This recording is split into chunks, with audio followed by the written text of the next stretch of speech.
윤석열 탈당이 노리는 것. 윤석열이 17일 국힘당 탈당을 선언했습니다. 국힘당은 결코 윤석열을 버리는 절윤을 할 수 없을 것이라고 봤는데 예상과 다른 일이 벌어졌습니다. 윤석열 탈당으로 국힘당은 절윤이 될까요? 윤석열이 탈당한 건 지금 친미 친일 극우 세력의 정치 역량을 규합하고 강화하는 것이 굉장히 중요한 문제로 나서고 있기 때문입니다. 윤석열이 국힘당에 버티고 있으면서 국힘당은 아수라장이 됐습니다. 특히 한덕수를 대통령 후보로 세우려고 10일 새벽 3시 후보 교체 쿠데타를 벌인 이후 국힘당 상황은 난리가 났습니다. 권영세 비대위원장은 사퇴하고 홍준표는 탈당을 선언한 뒤 하와이로 날아가 버렸고 한동훈은 김문수 지원 유세를 거부하고 라이브 방송에 빠졌고 콩가루도 이런 콩가루가 없습니다. 당이 와해하기 일보 직전이었습니다. 윤석열이 탈당을 안 했으면 정말 사달이 났을 것입니다. 그런데 윤석열이 탈당을 하면서 분위기가 바뀌었습니다. 홍준표는 하와이까지 날아간 특사단을 만나 김문수를 지지하며 민주당에는 안 가겠다고 선언했고 민주당을 뜻하는 파란 넥타이를 맨 페이스북 프로필 사진도 빨간 넥타이로 바꿨습니다.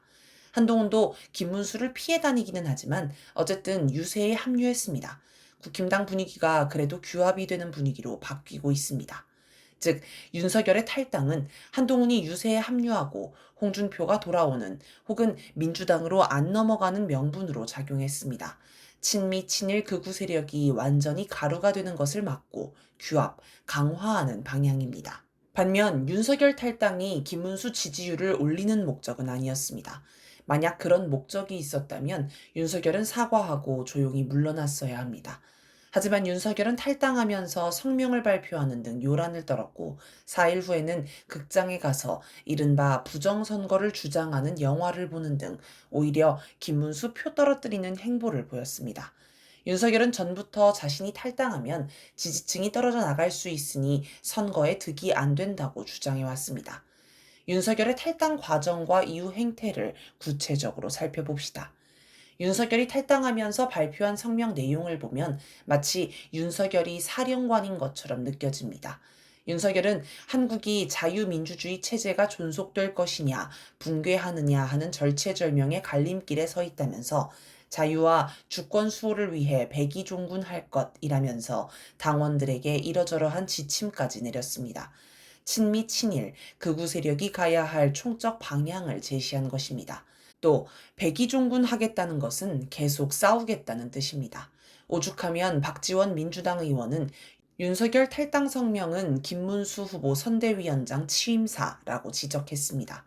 원래 탈당, 출당은 사과와 반성을 하고 조용히 자숙하겠다는 뜻입니다. 하지만 윤석열의 탈당은 완전히 성격과 의미가 다릅니다. 탈당 과정을 보면 윤석열이 여전히 갑입니다. 김용태 비대위원장은 15일 기자들에게 최대한 빠른 시일 안에 윤 전 대통령을 찾아뵙고 탈당해달라고 말씀드리겠다. 당과 대선 승리를 위해 결단해 줄 것을 요청드린다. 라고 했습니다. 윤석열 뜻이 중요하다고 해온 김문수와 다른 목소리를 낸 겁니다.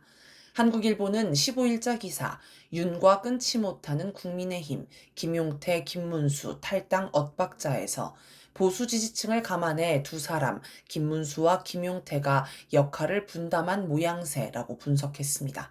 그러자 윤석열 측 관계자가 조선일보에 모든 것을 김문수 후보에게 맡기겠다는 게 윤석열 생각이라고 전했습니다. 친윤 세력인 윤상현 의원도 이 문제는 윤 전 대통령과 김 후보의 신뢰와 이해를 바탕으로 조용히 긴밀하게 풀어야 할 사안이라며 김용태가 나설 일이 아니라고 했습니다. 윤석열은 김용태 말고 김문수가 직접 나서라고 요구한 것입니다. 이에 김문수는 16일 오전 윤 전 대통령의 탈당 문제는 윤 전 대통령이 판단할 문제라고 전부터 하던 얘기를 반복했습니다. 그러자 이날 오후 김용태가 갑자기 윤석열 탈당은 지금 대선 시국에서 중요한 문제는 아니라고 생각한다 라고 말을 바꿨습니다. 정황을 보면 탈당을 강하게 압박하는 김용태와 윤석열 뜻에 맡기자는 김문수가 서로 엇박자 나는 것처럼 굴었지만 윤석열은 김용태와 김문수가 짜고 역할 분담을 한 것을 알고 있으니 비겁하게 김용태 시키지 말고 김문수가 직접 나오라고 한 걸로 보입니다. 탈당 과정에서도 윤석열은 자신이 갑이라는 것을 과시했고 김문수는 설설 기었으며 김용태는 허수아비에 불과한 자기 처지에 좌절해야 했습니다. 윤석열의 영화 관람만 해도 그렇습니다. 윤석열이 이른바 부정선거를 주장하는 영화를 관람해도 김문수는 누구라도 부정선거 의혹을 제기하면 선거관리위원회에서 해명해야 한다라며 표 떨어지는 소리를 하는 등 윤석열에게 쩔쩔 매는 모습을 보여주었습니다. 김문수는 여전히 윤석열에게서 벗어나지 못하고 윤석열 아바타 노릇을 하고 있습니다. 이렇게 보면 윤석열은 탈당하기는 했지만 원래 의미의 탈당도 아니고 절윤도 아닙니다. 윤석열을 아버지로 모시는 김계리 변호사가 국힘당에 입당하려고 한 것이나 국힘당에서 입당에 제동을 걸자 친윤 세력인 김재원 전 의원이 이해가 안 간다라며 지도부를 비판한 것을 봐도 윤석열은 여전히 국힘당 내에서 갑질을 하고 있습니다. 윤석열이 탈당 후에도 여전히 김문수와 국힘당을 장악하고 있는 모습을 보고 한동훈은 선거에 한 발만 걸쳐 자기 유세를 하고 있습니다. 김문수가 여전히 윤석열 아바타인 것을 확인하고 자기 입지 강화만 생각하는 것입니다. 홍준표도 하와이로 온 특사단을 만나주기는 했지만 선대위 역할도 맡지 않고 대선이 끝난 후 귀국하겠다고 밝혔습니다. 한 발만 걸치고 거리 두기를 하는 모습입니다. 이처럼 윤석열이 탈당했지만 한동훈과 홍준표는 국힘당의 단합을 느끼지 못하고 있습니다. 결국 윤석열은 탈당 쇼를 한 것입니다. 한동훈, 홍준표가 이탈해 국힘당이 완전히 분열하고 콩가루가 되는 것을 막기 위한 명분만 만들어준 것입니다. 윤석열의 탈당으로 국힘당이 친미 친일 극우 정당으로 규합되고 강화될 실마리가 마련됐기에 윤석열 탈당은 원래 의미의 절윤이 아니며 반대로 윤석열의 당내 장악이 강화되었다고 볼 수 있습니다. 윤석열 탈당은 민심에 강한 압박이 있었기 때문에 가능했습니다. 하지만 윤석열이 계속 국힘당을 장악하고 전면에 나서고 있습니다. 이걸 보면 국민은 윤석열이 여전히 힘이 세고 국힘당은 윤석열당이라는 인상을 받습니다. 그 결과 김문수와 국힘당은 민심의 배척을 받을 수밖에 없습니다. 민심의 배척을 받으면 결국 당의 규합과 강화도 불가능합니다. 민심을 얻어야 규합의 구심력이 생기기 때문입니다. 지지율이 바닥인 당에 무슨 규합이고 강화가 있겠습니까?